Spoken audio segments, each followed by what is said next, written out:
For years, we've been warning on this show that the establishment will do anything to get their power back. Trump's new conservative populism, pro-business on tax and regulation, pro-worker on trade and immigration, reversed decades of wage stagnation for working Americans and brought us historically low unemployment. But the establishment hated it. Corporate America hated it. It's the exact opposite of their ideology, globalism. To them, the idea of putting America first is uncouth, embarrassing.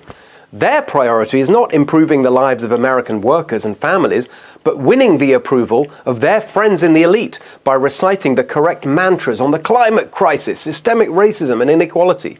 Preferably by taking private jets to conferences at luxury resorts where the liberal white bosses are waited on by people of color.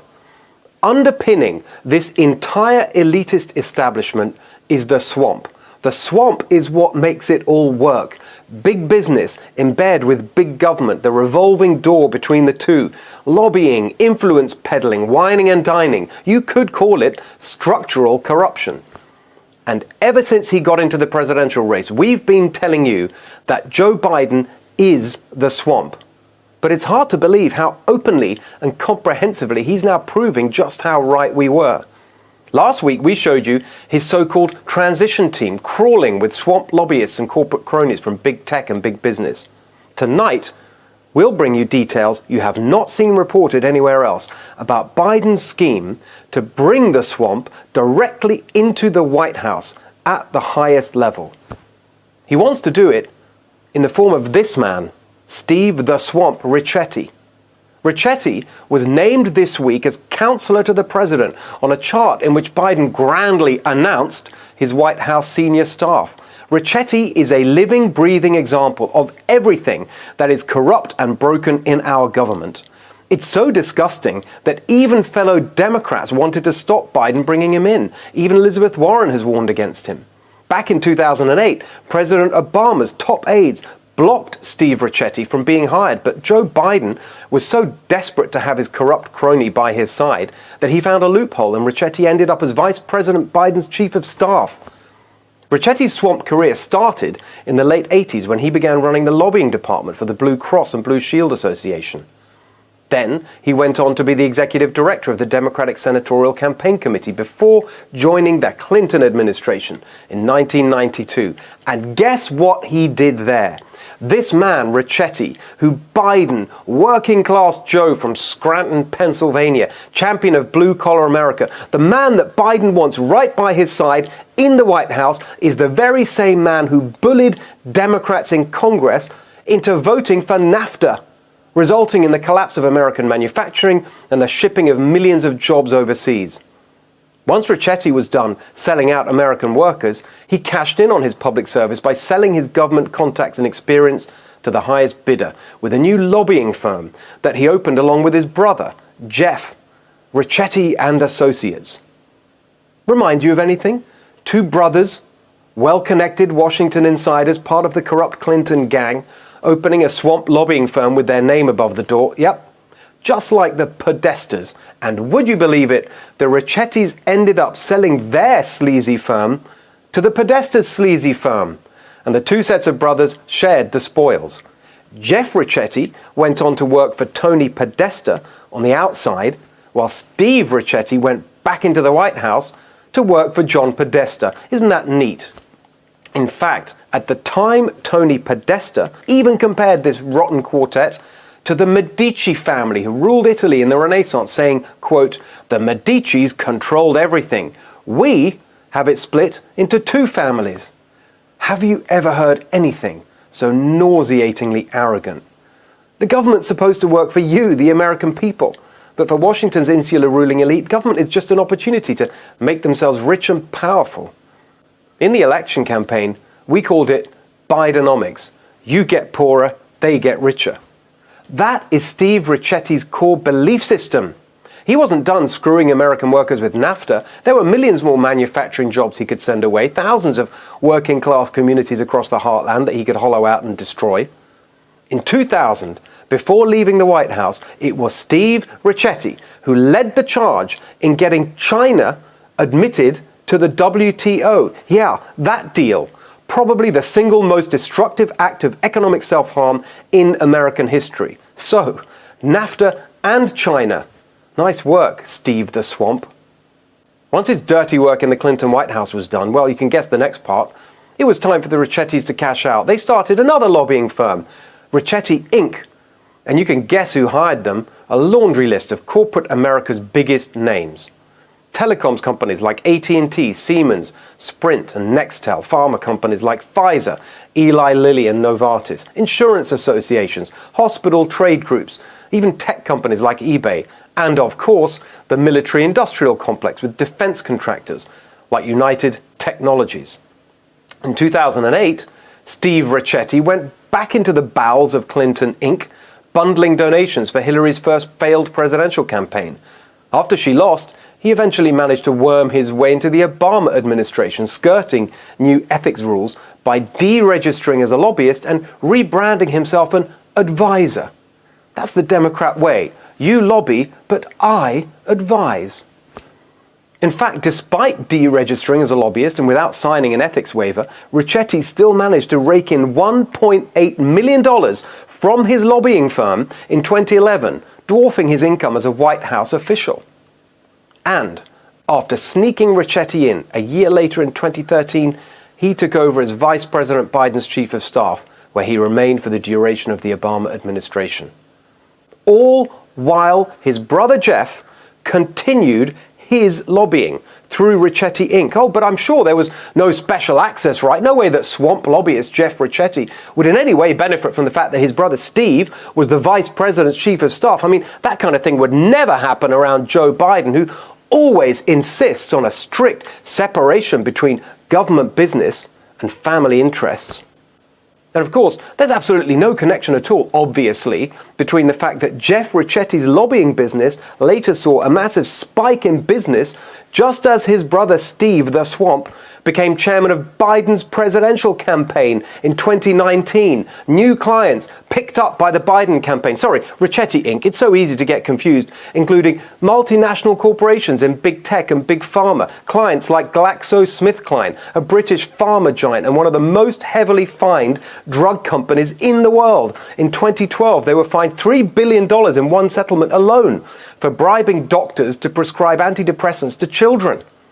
Or clients like Applied Materials, which sells semiconductor manufacturing equipment to China, helping the Chinese military produce precision weapons. But that's fine because, well, Joe China, I guess. President Trump completely reoriented the West's policy towards China after 50 years of establishment suck-up that put China on the brink of world domination. We are finally standing up to them. But now we're seeing ominous reports that Biden wants to roll it all back.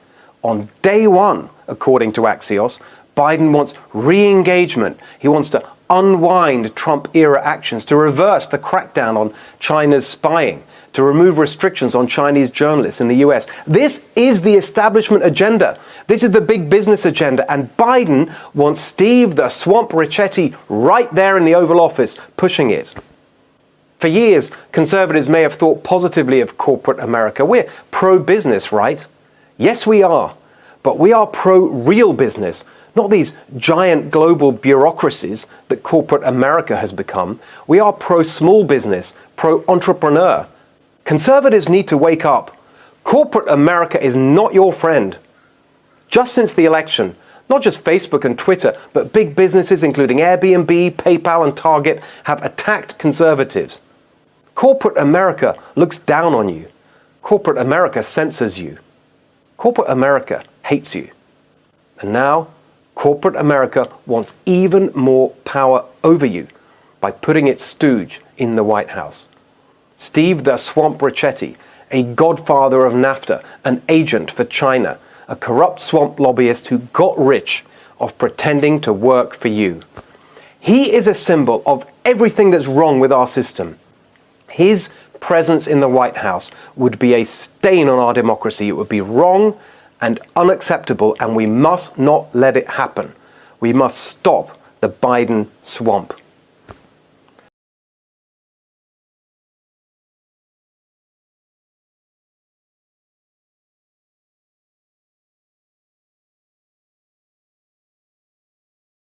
lifetime building. I want to start by asking you a question. Why is the First Amendment's protection of religious liberty, why is that important? Well, I think it's broadly viewed that the framers protected, and ratifiers protected, the free exercise of religion because, for reasons that we all know from history of persecuted religious minorities fleeing to the United States, that enshrining that protection, it was one of the Bill of Rights because it was considered so fundamental. And why does that matter to Americans? What difference does that make in anybody's life? Well, I think all of the Bill of Rights, each and every one of them, is important to Americans because we value the Constitution, including religious liberty. Well, how about the free speech protections of the First Amendment? Why are those important? So that minority viewpoints can't be squashed, so that it's not just the majority that can speak popular views. You don't really need the First Amendment if what you're saying is something that everybody wants to hear. You need it when people are trying to silence you. And how about the Second Amendment? Why is the right to keep and bear arms important? Well, we talked about Heller earlier this morning, and what Heller tells us is that the Second Amendment protects an individual right to bear arms for self-defense. But I do think it is interesting that our Democratic colleagues, number one, don't discuss what would actually happen if there came a day in which Roe versus Wade were overruled, which is namely that it would not suddenly become the case that abortion was illegal, but rather it would revert to the status of the law as it's been for nearly 200 years of our nation's history, which is that the question of the permissibility of abortion is a question for elected legislatures at the state levels and at the federal level. And it is difficult to dispute that there are a great many jurisdictions, including jurisdictions like California and New York, who, even if Roe versus Wade were no longer the law of the land, their elected legislatures would almost certainly continue unrestricted access to abortion with virtually no limitations.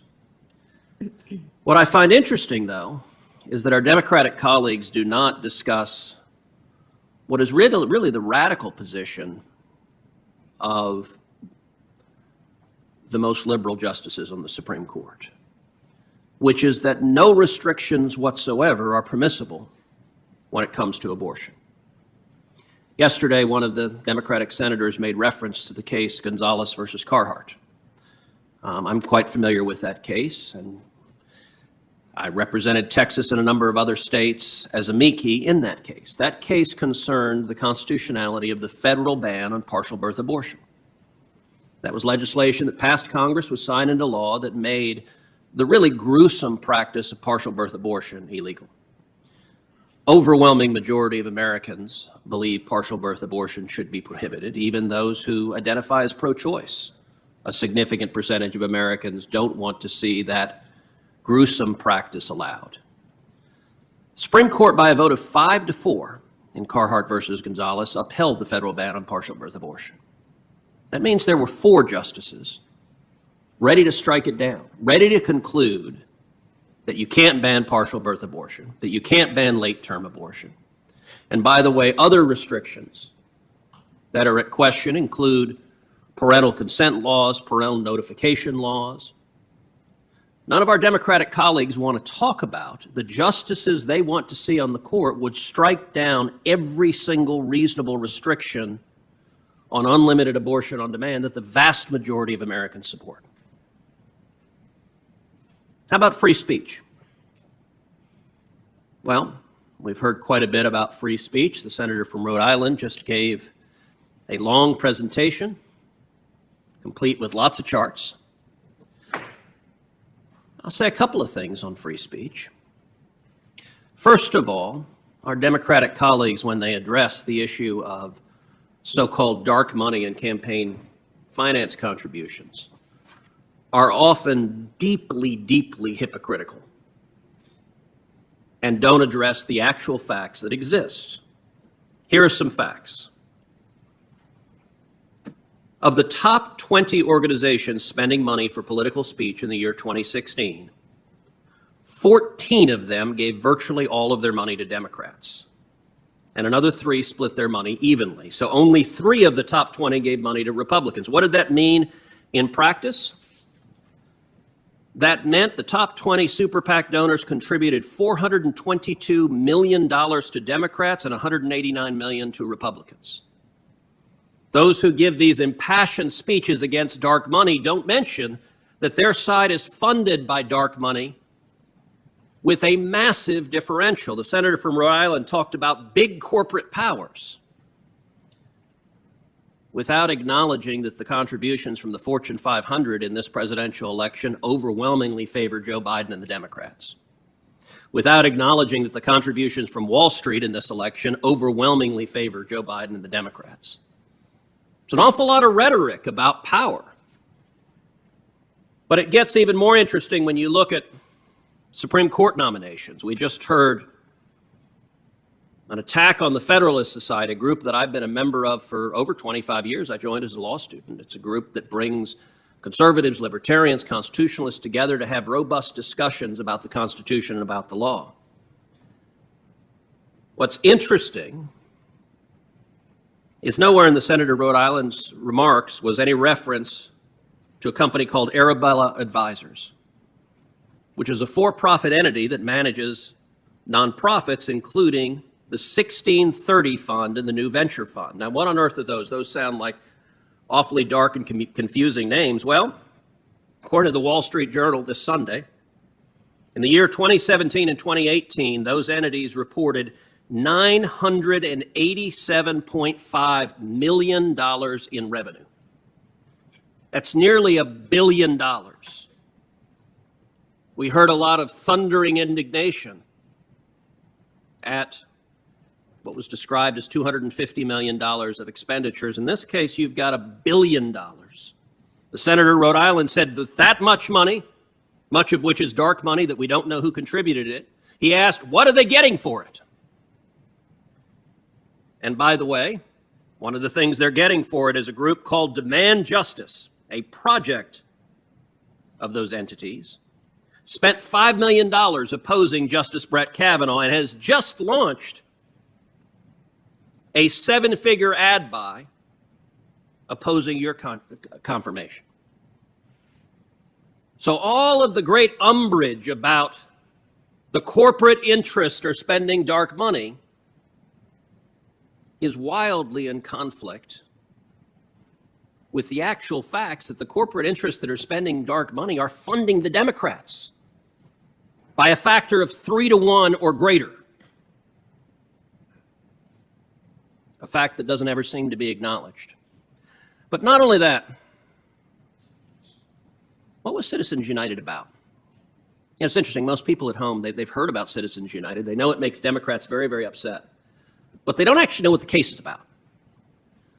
Citizens United concerned whether or not it was legal to make a movie criticizing a politician. Specifically, Citizens United is a small nonprofit organization based here in D.C. that made a movie that was critical of Hillary Clinton. And the Obama Justice Department took the position that it could punish Citizens United for daring to make a movie critical of a politician. The case went all the way to the U.S. Supreme Court. At the oral argument, there was a moment that was truly chilling. Justice Sam Alito asked the Obama Justice Department, is it your position under your theory of the case that the federal government can ban books? And the Obama Justice Department responded, yes. Yes, it is our position that if the books criticize a political candidate, a politician, the federal government can ban books. As far as I'm concerned, that is a terrifying view of the First Amendment. Citizens United was decided 5-4. By a narrow 5-4 majority, the Supreme Court concluded the First Amendment did not allow the federal government to punish you for making a movie critical of a politician. And likewise, that the federal government couldn't ban books. 4 justices dissented. 4 justices were willing to say the federal government can ban books and can ban movies and presumably could ban books as well.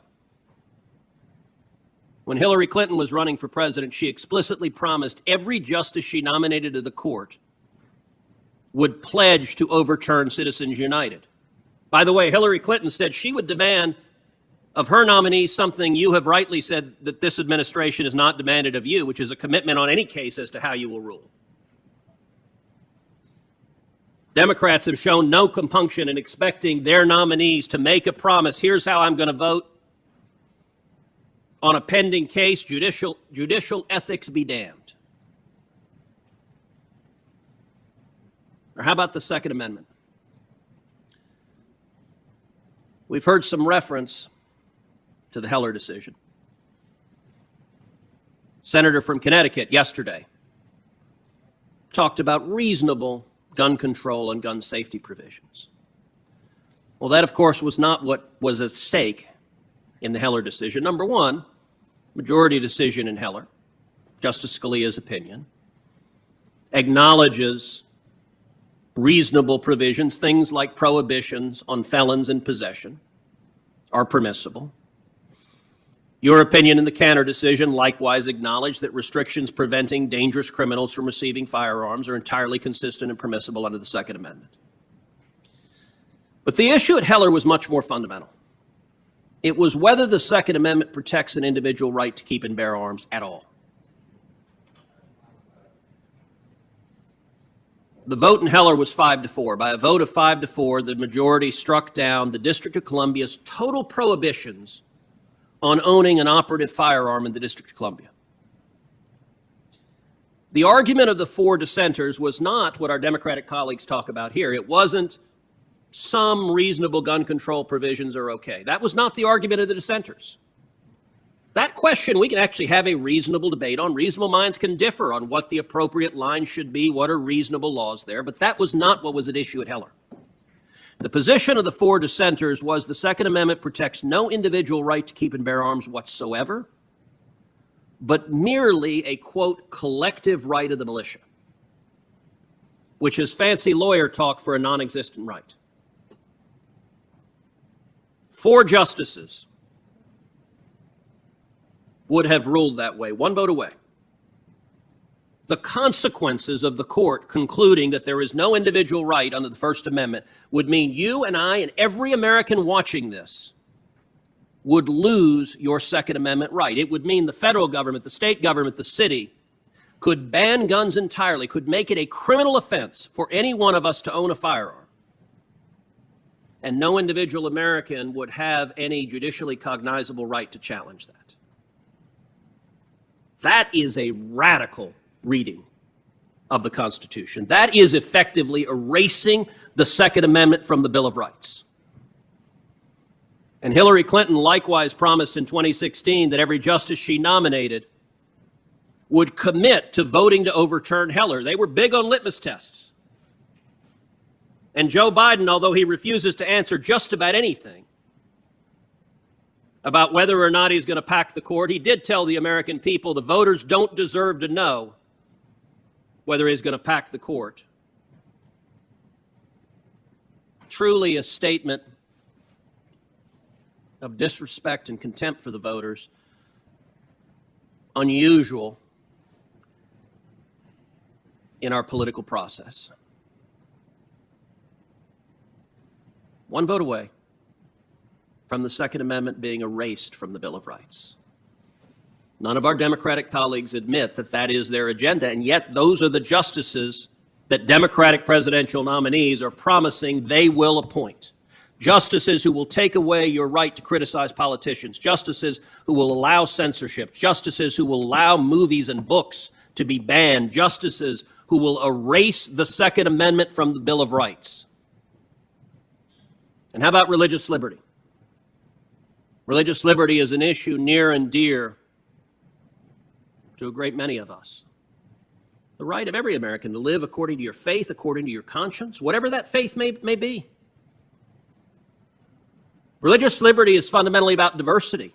It's about respecting diversity, that whatever your faith tradition might be, the government is not going to trample on it. Religious liberty cases over and over again have been decided 5-4. The case of Van Orden versus Perry, a case I litigated, dealt with the Ten Commandments monument that stands on the state capitol grounds. It's been there since 1961 in Texas. An individual plaintiff, an atheist, a homeless man, filed a lawsuit seeking to tear down the Ten Commandments. The case went all the way to the U.S. Supreme Court. It was decided 5-4. 4 justices were willing to say, in effect, send in the bulldozers and tear down that monument because you can't gaze on the image of the Ten Commandments on public land. Another case, the Mojave Desert Veterans Memorial. This is a memorial erected to the men and women who gave their lives in World War I. It's a lone white Latin cross, simple and bare in the middle of the desert. I've been there on Sunrise Rock where it stands. The ACLU filed a lawsuit saying you cannot gaze on the image of a cross on public land, and the ACLU won in the district court. They won in the Ninth Circuit Court of Appeals. The federal courts ordered that Veterans Memorial to be covered up with a burlap sack with a chain on the bottom, and then a plywood box. When the case went to the U.S. Supreme Court, I represented 3 million veterans pro bono for free, defending that Veterans Memorial. We won 5-4, and there were 4 justices prepared to say, tear down the Veterans Memorial, and under the reasoning that they put forth, they were not far away from saying, bring out the chisels and remove the crosses and the stars of David on the tombstones of the men and women that gave their lives at Arlington Cemetery defending this nation. That is a radical view, and we're 1 vote away. That is utterly contrary to the text of the First Amendment, to the understanding of the First Amendment. When we argued the Ten Commandments case in the U.S. Supreme Court, there was more than a little bit of irony. And that, do you know how many times the image of the Ten Commandments appears in the courtroom of the Supreme Court? The answer to that is 43. There are 2 images of the Ten Commandments carved on the wooden doors. As you walk out of the courtroom, you will soon be sitting looking at them. There are 40 images of the Ten Commandments on the bronze gates on both sides of the courtroom. And then, Judge Barrett, when you're sitting at the bench, above your left shoulder will be a frieze you know well, a frieze carved into the wall of great lawgivers, one of whom is Moses. He is standing there holding the Ten Commandments, the text of which is legible in Hebrew, as he looks down upon the justices, and 4 justices were willing to say, in effect, bring out the sandblasters, because we must remove God from the public square. That is a profound threat to our religious liberty, and I would note that it doesn't just extend to public acknowledgments. It also extends to religious liberty. The Little Sisters of the Poor, our Catholic convent of nuns who take oaths of poverty, who devote their lives to caring for the sick, caring for the needy, caring for the elderly. And the Obama administration litigated against the Little Sisters of the Poor, seeking to fine them in order to force them to pay for abortion-inducing drugs, among others. It's truly a stunning situation when you have the federal government litigating against nuns. Supreme Court decided the Hobby Lobby case, another case routinely denounced by Senate Democrats. The Hobby Lobby case concluded that the federal government could not permissibly force a Christian business to violate their faith. It reflected the religious liberty traditions of our country, that you can live according to your faith without the government trampling on it. You know what this body did, I'm sorry to say?